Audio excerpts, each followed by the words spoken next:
I've had many requests from friends, family, etc. to bring you recipes from my kitchen. And so I'm hoping that with my help, and especially during these troubling times, the quarantine going on and everything, and the support and love of my family, my husband, my children, we've decided to bring you something on the daily. And if not daily, it may be every other day. But I'm going to be throwing down some amazing things in this kitchen, from desserts to snacks, appetizers, breakfasts. We lived down in southern Louisiana for a good little while, so I'm going to bring you some Cajun cooking, casseroles, you name it. And I'll even take requests. So I'm always trying to find something. I know how hard it is for a lot of you too.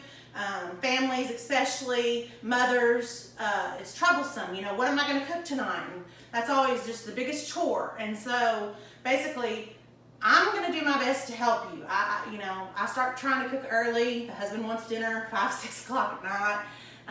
We're on, try to keep that schedule. And so I am constantly experimenting. I've been cooking since I was like 3 or 4. And so I've taught myself. I'm self-taught. But, I'm going to try to make it and break it down and to explain to you all ways, because honestly, it can be so easy. And it's a shame, because more people need to be cooking in their homes today. That's how our parents grew up, and our parents' parents grew up. And so, fast food is always a good to go, but it's so much better for your family to sit down at the table and have a wholesome meal as a family. And that's just that unity that you don't see anymore. And so today what we're going to be doing is, shout out to Susan, one of my girlfriends. This is a recipe from her. It's pretty quick to put together. My family loves it.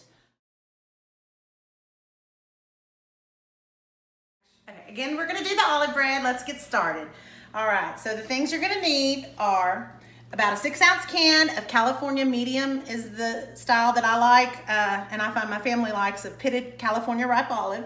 About a 6-ounce, which I know this is a little larger. I only use about 6 ounces. I'll show you how much. You can give and take on this quantity here for your liking, because some of you may not be the biggest olive fans. About a half a cup of mayo, and a block of cream cheese, a stick of unsalted butter, and then we also use about a good pound of mozzarella, a loaf of French bread, and about 3 stalks of green onion, along with your ham. Now this is where, olive bread, what? You're adding ham. You can add any meat, really. Now I'm gonna chop up the onion, and it's green onion. And so a lot of people don't really kind of know, what do you use for green onion? Well, I use the whole thing. I use it, a lot of it. I tend to just, first, of course, clean it, how much ever I use. Some recipes say a bunch, and then some give specification as to 2 stalk, 3, or whatever. Well, I use 3 in this. And again, I just tip off the ends here, and then I chop off that excess part there, clean them back, rinse them. But what we're going to do is we're going to give them a good chop. So about like this is how I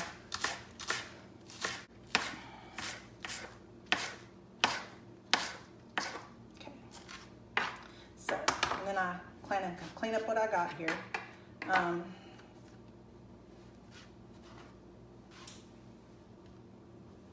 And then I add the green onion to the ham. A minute, but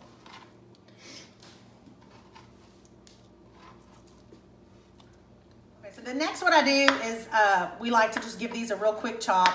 I know a lot of you may have a Ninja and you want them like that. That's fine. Do it however you're liking. We like it more of a rustic, with a thickness, a meatiness to the olive, and so that's what I do. Now, once you've gotten all your ham and your green onion chopped along with your olives, and that's if you want olive or not this many olive. I know y'all, it's probably like overwhelming, but again, I told you, it's 1 stick of melted butter along with a block of cream cheese. So what I do is I just, of course, open it and get it ready. You can cut it to melt, and this will just go in my microwave. It loves to find itself stuck to the foil, and you gotta love that. But get as much of it as you can. So we melted the stick of butter and cream cheese, block of cream cheese. We're gonna get ready to start adding, of course, to our mixing bowl, all of this good stuff. So we're gonna add all the chopped olive that we did.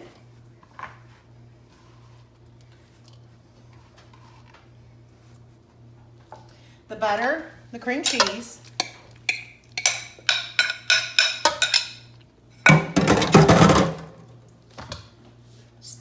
half a cup of mayo, and finally the 1 pound of mozzarella. We're gonna get it all up in there. I start slowly adding it because we need to start, you know, kind of getting this stuff mixed up really well together. All this goodness in a bowl. And it also helps to, you know, like I said, by slowly adding this. It's not the cleanest dish in the world that I make, but oh, it sure is good.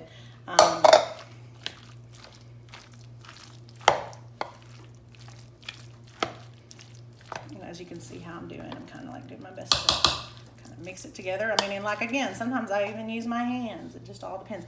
But all the cheese goes into the dish. Separate some of that ham. So now what I do with the bread is, this French loaf. You can buy it at your local baker or, you know, grocer. And I split it in half. Down the center. And we're gonna start adding this wonderful goodness on top of this bread. And so I use my hands. You can use a spoon if you don't like to touch things, but I'm a big believer again in getting my hands in there and prepping stuff. And again, it's not gonna look beautiful. You get the best of it you can, put it on the bread.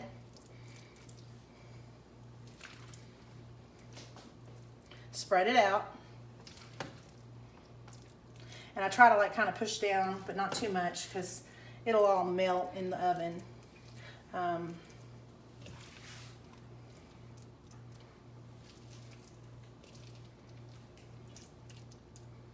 right, so we have it all prepared. As you saw, I basically used my hands, cleaned up around the edging.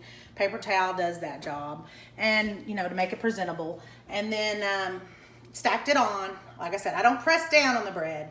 I just kind of give it a good fitting. And we're gonna turn on the oven now. All right, so bake time is 350 for about, say, 20 to 25 minutes. So you're gonna wanna just keep an eye on it. You're looking for a golden, as you can see. Oh, it's coming.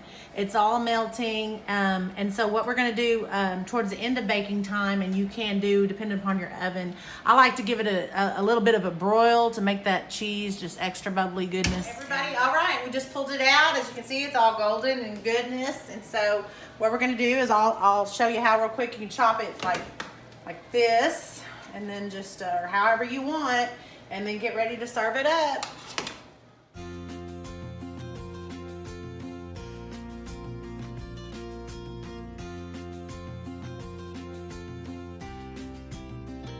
All right, everybody, I appreciate you all tuning in. And again, you know, we'll be back, if not on the daily, then, you know, trying to make this a regular thing. But I'll also take requests. So I'll be making something different all the time. And this one's a family fave. It's pretty quick and easy. You can't go wrong.